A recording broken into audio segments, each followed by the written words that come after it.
मैं डॉक्टर शिखा अग्रवाल, सहआचार्य राजनीति विज्ञान, राजकीय महाविद्यालय सुजानगढ़। हम लोग अपनी पिछली क्लास में राजनीति विज्ञान के बारे में पढ़ रहे थे कि राजनीति विज्ञान में हम क्या पढ़ते रहे हैं। तो उसमें हमने दो दृष्टिकोण देखे थे। पहला था परंपरागत और दूसरा था आधुनिक। पहले दृष्टिकोण को हम लोग पढ़ चुके हैं, जिसमें हमने पढ़ा था कि परंपरागत दृष्टिकोण में सिर्फ औपचारिक संस्थाओं का संस्थागत कानूनी, ऐतिहासिक और तुलनात्मक अध्ययन होता था। जैसा कि हम लोगों ने पढ़ा था प्लेटो की रिपब्लिक में या हीगल की पुस्तक में, हम लोगों ने देखा था ग्रीन की पुस्तक में हमने देखा था, या फिर हमने देखा ऑगस्टाइन ने धर्म के आधार पर। तो परंपरागत दृष्टिकोण जो था वो संकुचित दृष्टिकोण था। और उसमें एक और चीज़ हम लोगों ने पढ़ी थी, जैसा गार्डनर कहते हैं कि राजनीति विज्ञान का प्रारंभ और अंत राज्य से होता है, यानी पूरा अध्ययन जो था उनका वो राज्य तक सीमित था। कुछ और विचारक थे गिलक्राइस्ट जैसे, जिन्होंने कहा कि नहीं, सरकार क्योंकि इसका मूर्त रूप है इसलिए सरकार का अध्ययन है ये। और फिर कुछ और विचारक आए जिन्होंने कहा कि नहीं, राज्य और सरकार दोनों का अध्ययन है। तो इस आधार पर हमने इसका क्षेत्र देखा था, इसकी अध्ययन पद्धति देखी थी, जिसमें दार्शनिक पद्धति थी, तुलनात्मक पद्धति थी, संस्थात्मक विधिक पद्धति थी। और उसके आधार पर हमने देखा था कि ये एक औपचारिक अध्ययन था, संस्थागत अध्ययन था, दर्शन शास्त्र से प्रभावित अध्ययन था। और मोटे तौर पर हम इसमें यूरोप और अमेरिका का अध्ययन किया करते थे।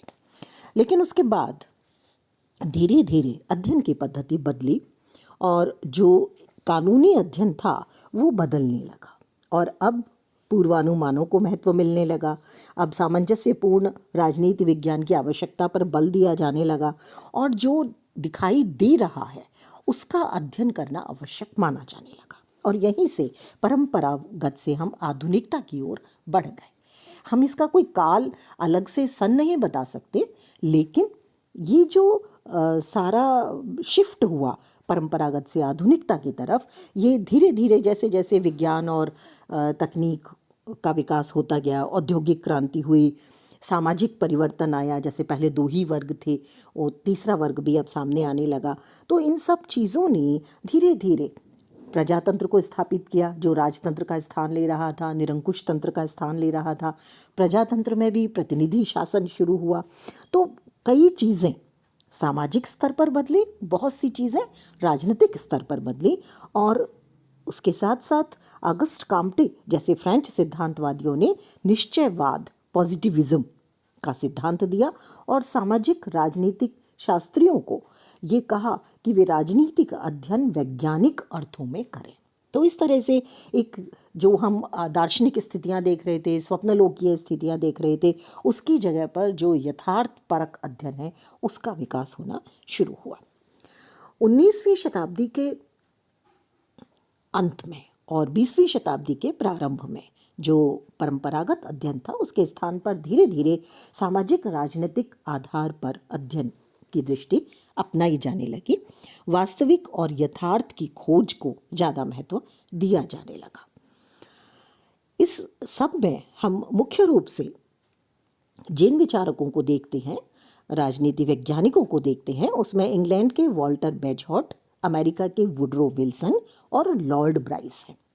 इन लोगों ने जो इनकी किताबें थी उसके माध्यम से बताने का प्रयास किया। जैसे बेजहॉट की पुस्तक 1867 में आई, इंग्लिश कॉन्स्टिट्यूशन। इसमें इन्होंने जो संस्थागत विधिगत दृष्टिकोण से अध्ययन हो रहा था, जिसमें माना जाता था कि ब्रिटेन में राजा ही सब कुछ है, उसी के पास सारी शक्तियां हैं, लॉर्ड सभा बहुत ज़्यादा शक्तिशाली है, तो ये माना जाता था, उसके स्थान पर उन्होंने अध्ययन किया और उन्होंने ये बताया कि वास्तव में राजा और लॉर्ड सभा जो उच्च सदन है वो इंग्लैंड की राजनीतिक संरचना का दिखावा मात्र है, यानी उसके पास वास्तविक शक्ति नहीं है। वास्तविक शक्ति कैबिनेट में है, लोक सदन में है, जो जनता द्वारा चुन करके आता है, और मोटे तौर पर मध्यम वर्ग इनको वोट देता है। तो बेजहॉट की जो ये पुस्तक है, इसने एक तरह से शक्ति की खोज की कि वास्तव में ब्रिटेन में शक्ति है कहाँ, औपचारिक रूप से नहीं। हम देखें इसको, बेजहॉट के बाद में हम अगली पुस्तक जो देखते हैं वो आती है वुडरो विल्सन की पुस्तक, अमेरिका के विचारक, और इनकी पुस्तक का नाम था कांग्रेसनल गवर्नमेंट। 1885 में इनकी किताब आई। और जब इनकी किताब आई तो इन्होंने भी ये बताया कि कांग्रेस जो है वो वहाँ की व्यवस्थापिका है, वो कहलाती है कांग्रेस की जो सत्ता है वो कांग्रेस की समितियों में मौजूद है और उन समितियों में बहुत ज़्यादा दबाव होते हैं क्योंकि सामाजिक दबाव है, आर्थिक दबाव है और उनके आधार पर ये समितियां कार्य करती हैं। तो इसलिए कांग्रेस के सदस्यों की जो सामाजिक प्रतिष्ठा है, लॉबीज है, सरकार के अंतर संबंध हैं, राजनीतिक दल हैं, दबाव समूह हैं, इन सब का भी अध्ययन करना चाहिए क्योंकि इन्हीं के आधार पर मोटे तौर पर सरकार चलती है। जेम्स ब्राइस की किताब आई 1898 में। 1898 में किताब का नाम था अमेरिकन कॉमनवेल्थ। इस किताब में उन्होंने कुछ बातें बताई। इन्होंने इसमें कहा कि किसी भी राज्य की शक्ति संरचना को समझने के लिए हमें 3 बातों का ज्ञान होना आवश्यक है। पहला, ये देखिए पहली बार हो रहा है ऐसा, पहला है उस राज्य का औपचारिक ढांचा और संवैधानिक तंत्र, यानी क्या संविधान कह रहा है और उससे औपचारिक कैसा ढांचा बन रहा है। दूसरा है उस ढांचे का और संविधान का वास्तव में किस तरह से क्रियान्वयन होता है, कैसे वो काम करता है। और तीसरा है, ये तीसरा जो पॉइंट था उनका, वो एक नया विचार दे रहा था और वो ये है कि ऊपरी ढांचे और औपचारिक तंत्र के बाहर बहुत से ऐसे तत्व हैं, उनको पहचाना जाए और उनको पहचान कर ये जानने का प्रयास किया जाए कि वो किस तरह से औपचारिक ढांचे को क्रियाशील और प्रभावित करते हैं। तो जो तीसरी बात है, इसमें राजनीतिक दल आते हैं, दबाव समूह आते हैं, सामाजिक गतिविधियां आती हैं, नौकरशाही आती है। तो इन सब का प्रभाव मनुष्य पर पड़ता है, व्यक्ति पर पड़ता है, स्वभाव पर पड़ता है, राजनीतिक दलों का नेतृत्व उससे सक्रिय होता है। तो ये एक महत्वपूर्ण बात इसमें हमें देखने को मिलती है कि ये अध्ययन जो है ये 19वीं शताब्दी के अंत में शुरू हो गया था। तो इस तरह से इन लोगों ने काफ़ी हद तक संस्थागत विधिगत जो अध्ययन परंपरागत था उससे मुक्त होने की कोशिश की। द्वितीय विश्व युद्ध के आसपास और उससे पहले काफ़ी परिवर्तन आया। एक पुस्तक आई चार्ल्स मेरियम की, न्यू एस्पेक्ट्स ऑफ पॉलिटिक्स। ये किताब बहुत महत्वपूर्ण थी। इस किताब में उन्होंने कहा राजनीतिक सिद्धांत ऐसी शक्तियों के संपर्क में आ गया है कि कालांतर में वे इसकी प्रकृति को मूलतः संशोधित कर देंगे। यानी अब राजनीति विज्ञान का जो स्वरूप है उसमें अध्ययन का तरीका धीरे धीरे बदल जाएगा।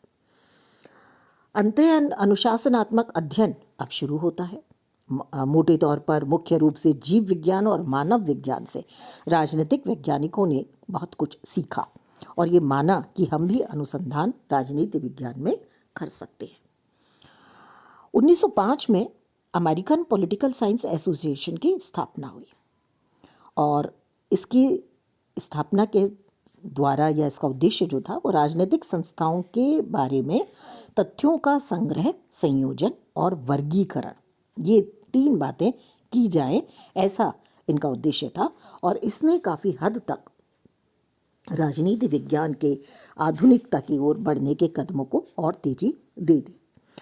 1908 में अमेरिकन पॉलिटिकल साइंस एसोसिएशन में का सम्मेलन हुआ और उसमें लॉर्ड ब्राइस ने अध्यक्षीय पद से बोलते हुए जो राजनीति वैज्ञानिक की नई पीढ़ी थी उनको प्रेरणा दी। उन्होंने बहुत जोर दिया तथ्यों पर और उनका कहना था कि हमारे अध्ययन का जो संबंध है वो तथ्यों और केवल तथ्यों से होना चाहिए। यानी हम स्वप्न लोकीय बातों को ना देखें, दर्शन आदर्श को ना देखें, बल्कि हम ये देखें कि वास्तव में हो क्या रहा है, राजनीतिक संस्थाएं वास्तव में किन बातों से प्रभावित होकर काम करती हैं, किसी भी देश में अगर परिवर्तन होता है तो उसका कारण क्या है।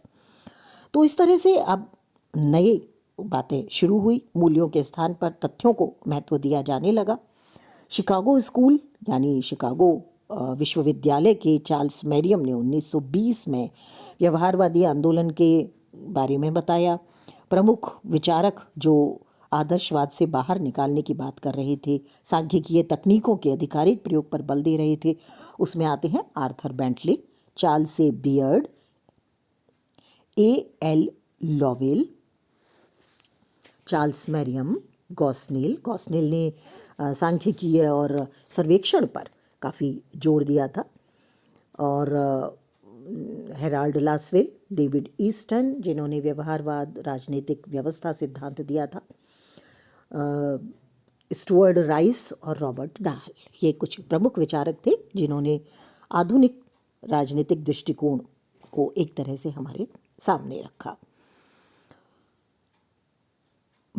चार्ल्स मेरियम के शिष्य थे हेराल्ड लासवेल। उन्होंने 1930 में साइकोलॉजी एंड पॉलिटिक्स पुस्तक लिखी और उसमें उन्होंने फ्रॉइड के मनोविज्ञान के आधार पर वाक्यों से राजनीति विज्ञान को संबंधित किया। वहीं गॉस्नेल ने मतदान के आंकड़ों के इस्तेमाल में सांख्यिकी और व्यवहारवादी तकनीकों का प्रयोग किया। शिकागो विश्वविद्यालय के चार्ल्स मेरियम, गॉस्नेल और लासवेल प्रमुख प्रोफेसर्स थे जिन्होंने राजनीति विज्ञान को बहुत महत्वपूर्ण योगदान दिया। इसे शिकागो स्कूल कहा जाता है इसलिए। और इन्होंने एक तरह से दार्शनिक, ऐतिहासिक और संस्थानिक जो दृष्टिकोण था उससे अपना संबंध एक तरह से तोड़ लिया और वैज्ञानिक रूप से आगे बढ़ना शुरू कर दिया। मानव के व्यवहार पर अध्ययन करना शुरू कर दिया और यहीं से मानव व्यवहार और समूहों का अध्ययन व्यवहारवादी तरीके से होना शुरू हुआ।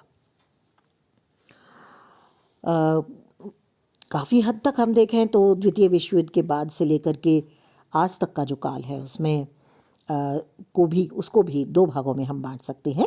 1945 से 1970 तक पूरी तरह से व्यवहारवाद का युग रहा, जिसमें तथ्यों पर बहुत ज़्यादा बल दिया गया और ये कहा गया कि केवल तथ्यों पर आधारित अध्ययन होना चाहिए। लेकिन 1970 के बाद कुछ हद तक मूल्यों को पुनर्स्थापित करने की बात भी कही गई। तो इस तरह से जो हमारा आधुनिक युग है उसको भी हम दो भागों में बांट करके देख सकते हैं। राजनीति विज्ञान की परिभाषाओं को अगर हम समझने का प्रयास करें तो ये चार भागों में हम लोग देख सकते हैं। द्वितीय विश्व युद्ध के बाद जो परिवर्तन हुआ उसके आधार पर इसमें काफ़ी हद तक हम देखें तो समाजशास्त्र, मनोविज्ञान, सांख्यिकी, अर्थशास्त्र, मानव विज्ञान, इन सब के आधार पर अध्ययन होना शुरू हुआ। तो इसकी परिभाषाओं को चार भागों में देखेंगे। सबसे पहला है राजनीति विज्ञान मानवीय क्रियाओं का अध्ययन है। मानव की क्रियाओं का अध्ययन इसमें किया जाए क्योंकि मानव के जीवन के सामाजिक, आर्थिक और अन्य पक्षों का अध्ययन करने वाला विज्ञान इसको माना गया। जैसा कि कैटलिन ने कहा, राजनीति विज्ञान संगठित मानव समाज से संबंधित है। इसी तरह से बर्ट्रेड डी जुविनेल ने कहा, हमारा विषय उन राजनीतिक संबंधों का अध्ययन करता है जो मिलजुल कर रहने वाले व्यक्तियों के बीच स्वयं उत्पन्न हो जाते हैं। तो इस तरह से राजनीति विज्ञान मानवीय व्यवहार का अध्ययन माना गया। दूसरी परिभाषा में हम देखें तो राजनीति विज्ञान शक्ति का अध्ययन है, यानी किस तरह से शक्ति काम करती है। केंद्रीय संकल्पना शक्ति को माना गया, उसके आधार पर परिभाषाएं हैं। इसमें प्रमुख रूप से जो विचारक हैं वो आते हैं Charles Merriam, Harold Lasswell, Catlin, Max Weber, Morgenthau आदि। इन लोगों ने इनमें से जैसे हम देखें कि लासवेल ने कहा, संपूर्ण राजनीतिक प्रक्रिया शक्ति के वितरण, प्रयोग और प्रभाव का अध्ययन है। यानी राजनीति विज्ञान राजनीतिक स्तर पर या राजनीतिक ढांचे में, व्यवस्था में शक्ति किसके पास है, उसका प्रयोग कैसे होता है और उसका प्रभाव क्या रहता है, इसका अध्ययन एक तरह से राजनीति विज्ञान है। वहीं बेकर ने कहा, राजनीति से शक्ति को पृथक नहीं किया जा सकता। तो कैटलिन ने कहा, राजनीति शक्ति का विज्ञान है। तो ये दूसरे प्रकार की परिभाषाएं हैं जो उसे शक्ति से जोड़ती हैं। तीसरे प्रकार की परिभाषाओं में राजनीति विज्ञान को राजनीतिक व्यवस्था का अध्ययन माना गया। अभी तक हम संस्थागत अध्ययन कर रहे थे, संविधान का अध्ययन कर रहे थे और उसी के आधार पर किसी देश को, उसकी व्यवस्था को समझने का प्रयास करते थे। लेकिन अब ये माना गया कि संवैधानिक स्तर पर जो हमें दिखाई देता है व्यवस्था वास्तविकता में जरूरी नहीं है वैसी हो, इसलिए आवश्यक है कि हम उसकी व्यवस्था का अध्ययन करें। इसमें डेविड ईस्टन और आमंड जैसे प्रमुख विचारक आते हैं। डेविड ईस्टन ने बताया, किसी समाज में पारस्परिक क्रियाओं की ऐसी व्यवस्था को जिससे समाज में बाध्यकारी या अधिकारपूर्ण नीति निर्धारण होते हैं, राजनीतिक व्यवस्था कहा जाता है। तो इन्होंने राजनीतिक व्यवस्था का मॉडल दिया अपना कि कैसे जनता से मांगे आती हैं, कैसे व्यवस्था तक पहुंचती हैं, व्यवस्था उनको कैसे बदलती है और उस बदलने की प्रक्रिया, रूपांतरकारी जो प्रक्रिया है, ये बहुत महत्वपूर्ण है क्योंकि उसी के आधार पर एक देश दूसरे देश से अलग हो जाता है। आमंड और पावेल ने भी ऐसा ही माना। उन्होंने माना कि हम इसमें सिर्फ व्यवस्थापिका, कार्यपालिका, न्यायपालिका अध्ययन नहीं करेंगे, बल्कि हम उन सब का अध्ययन करेंगे जो परंपरागत संरचनाएं जैसे रक्त समूह और जाति समूह, क्योंकि वो भी प्रभावित करती हैं राजनीति को। इसमें हम दंगे, उपद्रव, प्रदर्शन जैसे अव्यवस्थित तत्वों का अध्ययन भी करेंगे। हम इसमें दल, दबाव समूह और संचार साधनों का भी अध्ययन करेंगे। तो इसमें उन्होंने उन सभी संरचनाओं का अध्ययन किया जो किसी भी रूप में जो व्यवस्था है, राजनीतिक व्यवस्था, उस पर असर डालती है। तो और साथ ही आमंड और पावेल ये भी कहते हैं कि सारी संरचनाएं आपस में एक दूसरे से जुड़ी हुई हैं। यदि एक में परिवर्तन होता है तो सभी में परिवर्तन हो जाएगा। तो इस तरह से ये हुई तीसरे प्रकार की परिभाषा जो आमंड, पावेल और ईस्टन ने हमें दी है। नेक्स्ट आता है चौथे प्रकार की परिभाषाएं या चौथा प्रकार अध्ययन का। इसमें आते हैं राजनीति विज्ञान, निर्णय निर्माण की प्रक्रिया है, यानी निर्णय कैसे लिया जा रहा है। ये बहुत महत्वपूर्ण बात है और इसके आधार पर ये माना गया कि जो सरकार है उसका मुख्य कार्य या व्यवस्था का मुख्य कार्य है निर्णय लेना। तो इसे निर्णय निर्माण का विज्ञान भी कहा गया और ये बहुत लोकप्रिय हुआ। हर्बर्ट साइमन जैसे राजनीतिक विचारक इसको देते हैं और इनका कहना है कि राजनीति विज्ञान ये बताता है कि प्रशासन में निर्णय कैसे लिए जाते हैं और ज़्यादा प्रभावी ढंग से निर्णय कैसे लिया जा सकता है। तो इस तरह से ये 4 प्रकार परिभाषाओं के। वहीं लासवेल ने राजनीति विज्ञान को मूलतः एक नीति विज्ञान, नीति यानी पॉलिसी साइंस, पॉलिसी कैसे बनती है, ये माना है। उनका कहना है स्पष्ट उद्देश्यों के लिए ज्ञान का संग्रह किया जाता है और उसे उन विकल्पों के साथ पूर्ण रूप से जोड़ दिया जाता है जो इतिहास की प्रकट होने वाली प्रक्रियाओं में अधिक से अधिक संभाव्य है। तो इस तरह से राजनीति विज्ञान का जो आधुनिक दृष्टिकोण है उसको हम व्यवहार के आधार पर देखते हैं, निर्णय निर्माण के आधार पर देखते हैं, शक्ति के आधार पर देखते हैं और सबसे बड़ी बात यह है कि इसमें हम औपचारिक संस्थाओं के स्थान पर अनौपचारिक क्रियाओं, व्यवस्थाओं का अध्ययन भी करते हैं क्योंकि वो किसी भी राजनीतिक व्यवस्था को प्रभावित करती है। अगली क्लास में हम लोग देखेंगे आधुनिक राजनीति विज्ञान की अध्ययन पद्धतियाँ और इसकी विशेषताएं। धन्यवाद।